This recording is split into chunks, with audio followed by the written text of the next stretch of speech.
Welcome to this explainer. Right up front, we are going to unpack a highly provocative visual, which means, well, we've got to risk being a little uncomfortable today. We're going to take the bizarre juxtaposition of religious and political symbols in this image completely seriously, because if this is just an internet gimmick, it's boring. But if it's actually coherent, we're looking at a deeply fascinating, incredibly rare new religious political synthesis. So let's figure out what's really going on here.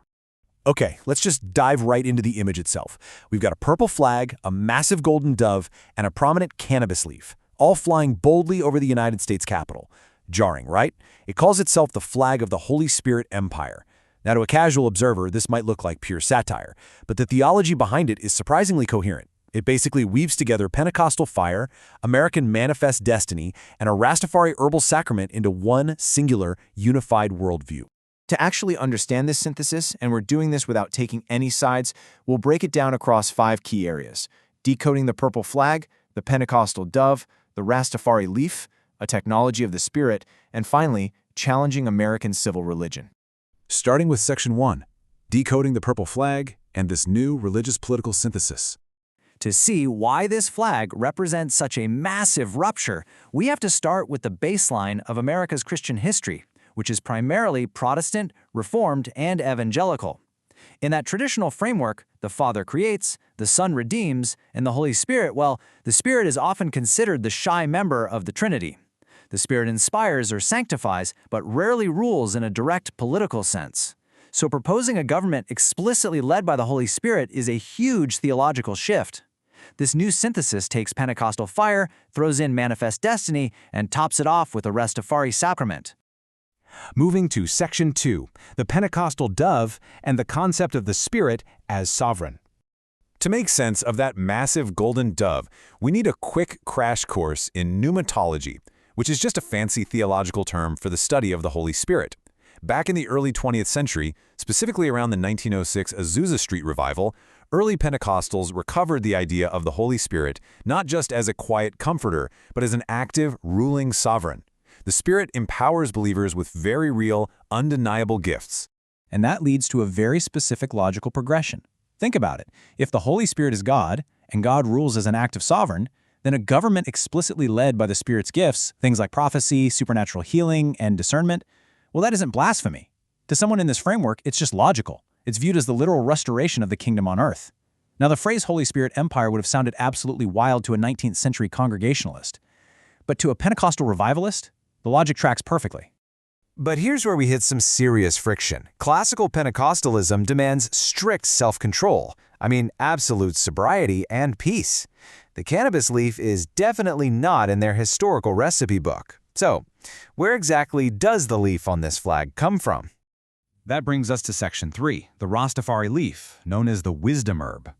To answer the leaf question, we have to step completely outside the traditional Western theological container. We enter Rastafari theology, specifically focusing on their concept of Babylon. In Rastafari thought, Babylon represents oppressive Western systems and colonial versions of Christianity. It's an overarching system that purposefully criminalizes the truth just to keep people compliant and spiritually asleep.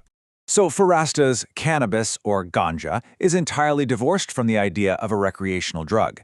It is literally the wisdom herb. It's burned in a chalice as a holy sacrament to open the mind to deep reasonings about Jah or God. It's essentially a powerful tool of decolonization. They argue it was criminalized by Babylon for one simple reason: it reveals Babylon's lies. The Holy Spirit Empire takes this Rastafari sacrament and marries it directly to the Pentecostal framework of spirit-empowered governance. It's a cross-cultural theological fusion that you absolutely will not find taught in most seminaries. Now for Section 4, a technology of the spirit and how matter mediates grace. This whole concept isn't just some shallow aesthetic mashup.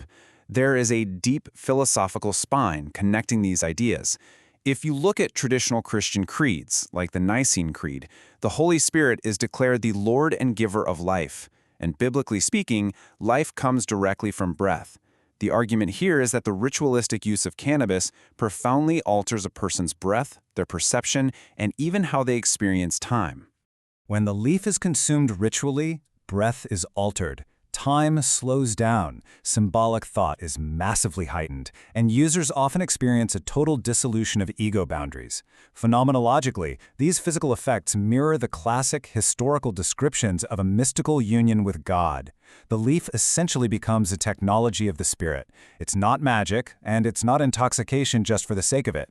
It's a physical means by which believers feel they're anointed into a state of intense prophetic clarity. Naturally, this faces immense pushback. Theological critics will look at this and say, come on, this is just Gnosticism, a secret knowledge unlocked by a plant that is absolutely not orthodox, which, is a fair critique. But the movement points right back at Christian history and says, actually, Orthodox Christianity has always utilized physical matter to mediate grace. Think about water for baptism, bread and wine for communion. They argue the underlying mechanism is exactly the same. Finally, Section 5. Challenging American civil religion and establishing the new covenant. This theological synthesis carries some radical implications that directly challenge United States history. The Holy Spirit Empire looks back at America and sees what they call a counterfeit history pipeline. In the 1600s, Puritans viewed alcohol as a gift from God, albeit a dangerous one. By the 1800s, the temperance movement twisted that, making absolute sobriety the ultimate mark of piety. And then, in the 1900s, the war on drugs utilized racialized panic to specifically criminalize cannabis. The movement claims this entire history is counterfeit. It's Babylon using the law to block the exact sacrament needed to free the mind for spirit-led governance. So we end up with this extreme, high-contrast clash with traditional American civil religion. Traditional civil religion says, God bless America, waves the red, white, and blue, reveres the eagle, and preaches Romans 13, obey the state. The Holy Spirit Empire flips the whole script. They fly a purple flag, revere the dove, and swap state obedience for a new sacramental authority. And the thing to understand is, they don't view themselves as anti-Christian. They see themselves as hyper-Christian, just in a completely different key. Their biblical interpretation aggressively prioritizes Genesis 1:29, right at the beginning of the Bible, where God says, I have given you every herb-bearing seed. According to them, mainstream American Christianity hasn't just been wrong, it has actively grieved the Holy Spirit by outlawing the Spirit's chosen plant. Ultimately, the Holy Spirit Empire claims authority from direct revelation. They believe we are approaching a new Pentecost.